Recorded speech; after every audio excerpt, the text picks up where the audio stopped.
זה הדרגתיות. אוקיי? זה טיפה יותר קשה לו. ואז אני יכול למסור לו את הכדור. אוקיי?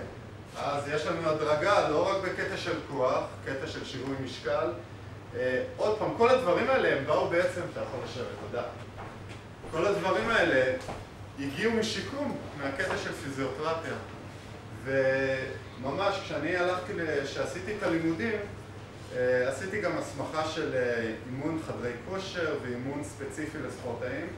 ואתה רואה שתוך שנה, שנתיים, פתאום כל הקטלוגים של הפיזיותרפיה פתאום עברו לקטע של כושר.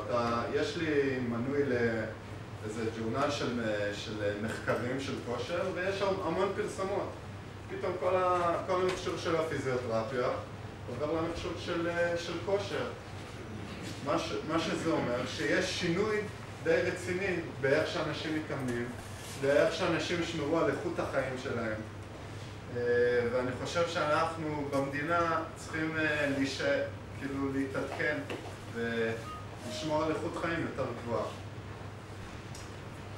אפשר שאלה? כן.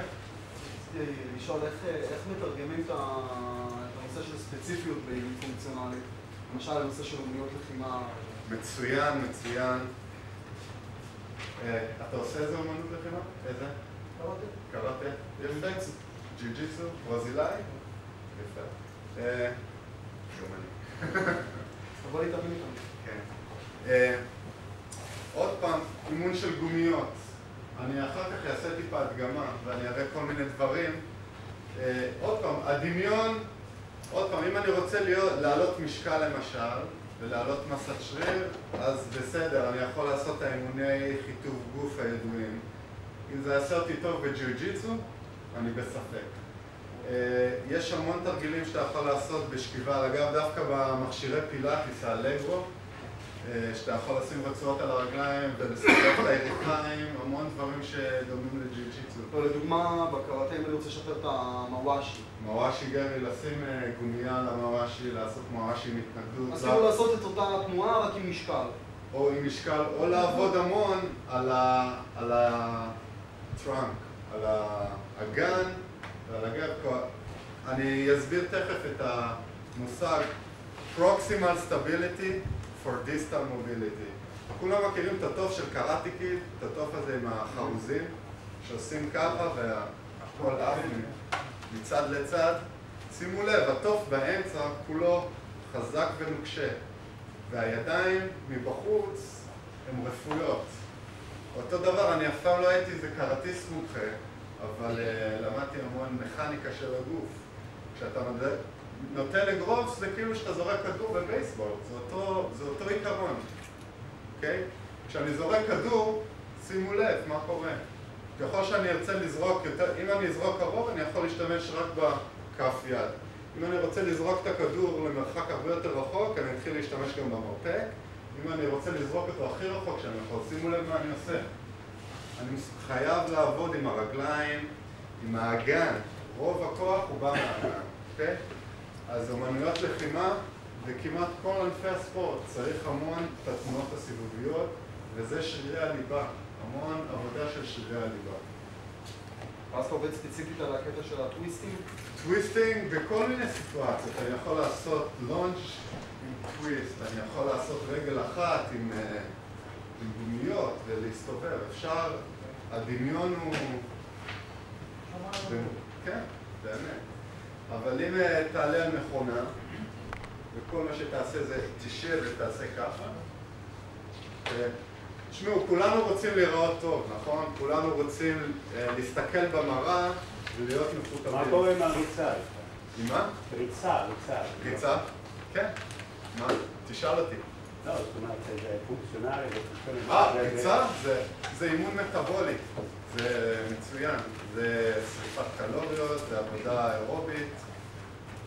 זה משהו שונה, אבל זה... קוראים לזה, זה אימון של תנועה, ריצה זה אימון, אני עובד על המערכת המטאבולית. בגוף האדם יש 4 מערכות מטאבוליות, בדרך כלל אם אתה עובד על ריצה ארוכה, זה עובד על המערכת האירובית. ומבחינת בריאות, לב ריאה, מניעה של בעיות לב, זה מצוין. זה גורם לבעיות אחרות אבל? זה גורם, אם יש בעיות, בשביל זה האימון התפקודי יכול לעזור לריצה, למנוע המון בעיות ברכיים, בעיות של גב, בעיות של פלנטר פאשה, בעיות של כף הרגל. אז חשוב מאוד לשלב בין הדברים. כל דבר שאתה תעשה באופן מוגזם, מה זה מוגזם? מקצועני בוא נגיד, אתה תהיה זמין לפציעות, איך שאומרים. זה עוד שאלות? יש עוד שאלות? עוד משהו קטן, חדר כושר, אתה כל הזמן אומר, אוקיי, אם אתה עומד מול מכשיר ואתה עושה תנועה אחת, אתה צודק, זה נכון שזה מפעיל שריר אחד וזהו, אבל אתה אף פעם לא עושה שעה שלמה מכשיר אחד. אתה עושה במשך שעה וחצי סבב שלם של מכשירים, שעובד לך על מגוון גדול של שרירים. אז זה לא כדי שאתה עומד כל היום ועושה תנועה אחת. אוקיי, אז אתה עושה 20 תרגילים, אם אתה יכול לעשות 10 תרגילים במקומם, לחסוך זמן, לשפר את האיכות של החיים שלך, כי אותו תרגיל אחד יהיה יותר דומה. דבר ראשון, כשאנחנו מדברים על אימון תפקודי, אנחנו שואפים לעשות תרגיל כמו שאנחנו נעשה את הדברים בחיי היום-יום. אז עוד פעם, אם תן לי תרגיל אחר, לדוגמה, לחיצה בישיבה, נכון? יש את המכשיר. כמה אתה תלחץ בישיבה? במקום זה תעמוד עם כבל ותדחוף, אתה יכול לדחוף עם שתי ידיים, עם יד אחת, באותו זמן גם, למה לא תעבוד על שרירי האגן, על שרירי הליבה, ותחזק עוד דברים בגוף. עוד פעם, זה טוב אם אני רוצה ממש לראות מכותב ויפה, זה יהיה נחמד. אבל אם אתם חושבים על ספורטאים, רובם מכותבים ובנויים טוב, ורובם עושים עבודה די פונקציונלית. עכשיו, למה שאנחנו לא נתאמן כמו ספורטאים? האימון יהיה הרבה יותר מגוון, הרבה יותר מעניין ועם הרבה יותר אתגרים, אוקיי? עוד פעם, זו הדעה שלי אישית. כמובן, יש את המסורת שקשה מאוד לשנות, אבל אני לא רק חושב, יש לזה המון מחקר שתומך בזה, וזה חשוב שאנשים ידעו. בכל מיני ערוצי קניות שמראים הרבה על ספורט, יש כל מיני מכשירים שכל אחד יותר טוב מהשני, בין היתר ראיתי כמה מכשירים שעובדים על ויברציות, זאת אומרת, אני רואה שאתה מחייב, זאת הסיבה שאני שואל. שמחברים את זה לגוף וממשיכים לעבוד במחשב, ובינתיים זה עושה לך הורדות שומנים. השאלה, השריר צריך הפעלה עצבית דרך המוח. ומה שאתה עושה, אתה עושה דרך קיצור. זה גימיק יותר מאשר... אני אתן לך דוגמה, הרוסים... זה עובד? נדיר, אני לא חושב שזה עובד. אני לא ראיתי אף בין... הרוסים עשו משהו דומה בשנות ה-70. עם הספרינטרים שלהם, הם פיתחו מכשיר של אלקטרודות חשמליות שיעזור לחזק את הארבע ראשי במיוחד. וזה לא נתן להם את ה-edge שהם חיפשו, אבל משתמשים בזה בעיקר בקטע של שיקומים. בקטע של שיקום, בוא נגיד שעשיתי ניתוח בברך, וקשה לי מאוד להפעיל את הארבע ראשים. האלקטרודות האלה עוזרות לתת קיבוץ מאוד חזק לשריר, ואז אני יכול לעשות תרגילים עם זה. ההפעלה חייבת להיות אקטיבית, אקטיבית, אקטיבית. משהו פסיבי, לא יעזור. לא יעזור. מה עם המכשירים האלה שעושים? אתה כבר קנית אחת כזה? וייברנט פלייטס. הצלחות של הוויברציה, יש המון מחקר שמוכיח שזה עוזר להמון דברים. גם למייצבים. יש כמה מחקרים שאומרים שזה יכול לגרום קצת לשברי מאמץ, אבל זה נראה לי מאוד מוזר. עוד פעם, נשים בהיריון, מישהו עם בעיות של שלפוחית השתן, לא מומלץ. מה הבנפיט של זה? הבנפיט של זה שזה, אתה עובד בעצם כמו שאתה תעבוד על משטח לא יציב, רק ברמה אינטנסיבית הרבה יותר גבוהה. כלומר זה טוב? סליחה? כלומר זה טוב? זה טוב, אפשר לעשות עם זה המון דברים. זה יקר, אני אישית לא עובד עם זה. לא, יש בחדרי כושר נגיד, וכמעט ולא משתמשים בזה, זה מה ששמעתי. זה צלחות שעושות ויברציה מאוד חזקה, צלחת ענקית, ואתה יכול לעשות תרגילים על זה. תרגילי סקווטים, שכיבות צמיחה. זה פחות שיווי משקל, זה יותר לעבוד תוך כדי ויברציה מאוד חזקה. זה פתח לאסטרונאוטים בחלל שאין גרביטציה, אז מאלץ את הגוף לעבוד מאוד חזק. גם אלקטרודות אגב. בואו נמשיך, חבר'ה. ועוד פעם, ייחודיות האימון. התאמת תרגילים והאימון לצרכי המתאמן. כשאני הולך לאמן מישהו, אני צריך לדעת מה ההגבלות שלו ובמה הוא חזק. אני צריך לשמר, אם יש לו למשל כופפי ערך מאוד דומיננטיים, אני יודע שיהיו לו בעיות גב בדרך כלל. אז אני יודע שתוך כדי האימון אני צריך לתת דגש מאוד גדול על תרגילים שיוצרים טווח תנועה ומתיחה של הכופפי הגן, ולשפר עוד פעם את שרירי הליבה. ועכשיו אני אתן דוגמה איך תרגיל בעצם יכול לתת לי המון אינפורמציה לגבי מה חזק ומה חלש. זה עוד יתרון מול המכשירים. במכשיר אני יכול לדעת כמה חזק אני לגבי תרגיל מאוד ספציפי. עם תרגיל פונקציונלי אני יכול לראות, אני יכול לעבור כמעט על כל המפרקים בגוף ולראות מה קורה. ובואו נעשה עכשיו איזו דוגמה קטנה. עוד פעם אני צריך מתנדב. הנה, הוא בטח חזק, אצלו לא יהיו בעיות. ניקח פה את זה. בוא תוריד את הנעליים בבקשה.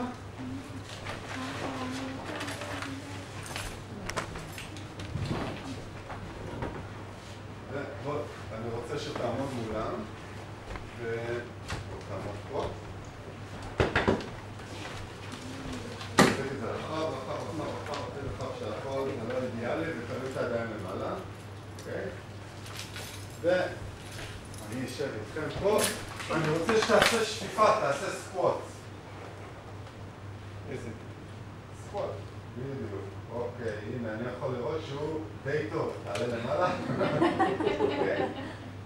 ועוד פעם. אוקיי, ותעלו למעלה. תעלה. עכשיו שימו לב מה אני מסתכל, אני יכול לעבור מפרק ולפענח בעצם מה קורה בגוף. אני אתחיל מלמטה, נסתכל על הכפות רגליים, תעשה כפיפה. כן, עוד פעם, ספוט, כן. אתם רואים, הקשת נשמרת, זה אומר שמייצרי כף הרגל עובדים מצוין. שימו לב לגמישות של האגן. הדבר היחיד שאולי טיפה חסר לו זה גמישות של הלטיסימוס, של הרחב גבי, אוקיי?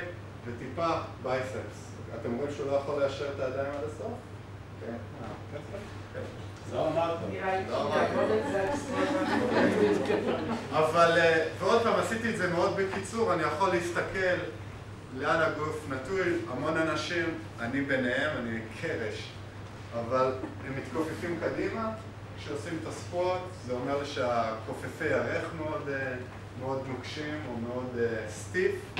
בקיצור, תרגיל אחד ואני יכול לעשות הבחנה שלמה, ולפי זה לבנות תוכנית אימון שתעבוד עוד פעם על מה שחזק, מה שמאוד נוקשה למתוח ומה שמאוד חלש אני יכול לחזק.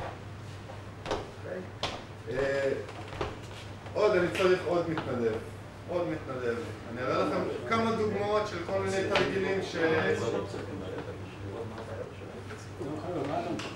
אל תפחדו, דברים בסיסיים. צריך גם שמבוגר. לא, אני אשאיר אותך עם נעליים. לא, מתנדב מהגיל השלישי.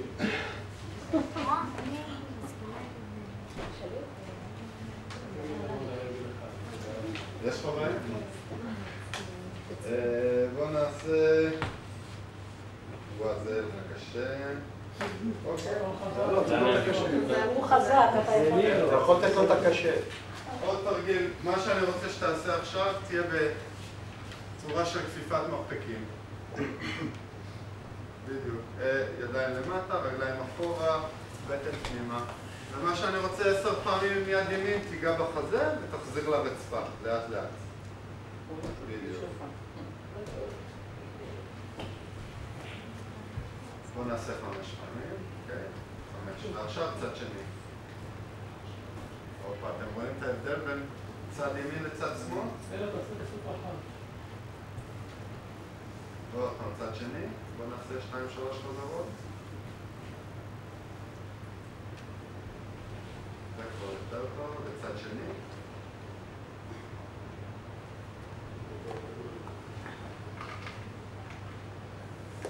ותנוח. היית די מאוזן פחות או יותר, הייתם מסכימים איתי? כן, בהתחלה אולי כשעברנו מצד לצד, אז היה לו טיפה... אבל עוד פעם, אני יכול רק מתרגילים להבחן חולשה בכתפיים, במיוחד של הסרטוס אנטריור, זה אחד מהמעצבי כתפיים. ועוד פעם, זה דברים שכיבת צמיחה לדוגמה, אוקיי? תרגיל בסיסי, כולנו בצה"ל עשינו אותו, תרגיל מצוין. אולי התרגיל הכי טוב שיש לעבודה של פלג גוף עליון בדחיפה, אוקיי? כשהוא עובד על כפיפת מרפקים, או אפילו ששמתי אותו בתנוחה הזאת, שרירי הכתפיים, החזה, הבטן עובדים, העכוז, אם אתה עובד נכון, העכוז עובד, אוקיי? לעומת עוד פעם לחיצה בישיבה, שאני עובד ספציפית על שרירי החזה, טרייספס וטיפה